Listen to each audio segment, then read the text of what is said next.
84 తులాల పచ్చకర్పూరం, 36 తులాల కుంకుమ పువ్వు, తులం కస్తూరి, 1.5 తులం పునుగు తైలం, 24 తులాల పసుపు పొడి. ఇవేమిటంటారా? ఆపద మొక్కుల వాడికి నిర్వహించే అభిషేక సేవలో వినియోగించే పరిమళ ద్రవ్యాలు. ఇంతేనా? 24 మూరల పొడవు, 4 మూరల వెడల్పున ఉన్న సరిగంచు పట్టు వస్త్రంతో చేసిన ధోవతి, 12 మూరల పొడవు, 2 మూరల వెడల్పున ఉన్న పట్టు ఉత్తరేయాన్ని మూల విరాట్టుకు సింగారిస్తారు. అక్కడితో ఆగకుండా సాలకట్ట ఆభరణాలుగా పిలిచే 39 రకాల నగలను స్వామివారికి అలంకరిస్తారు.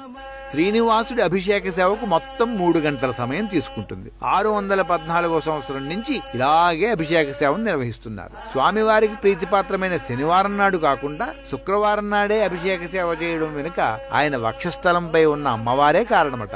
శుక్రవారం ఆమెకు ఇష్టమైన రోజు కావడమే ఇందుకు మూలమట.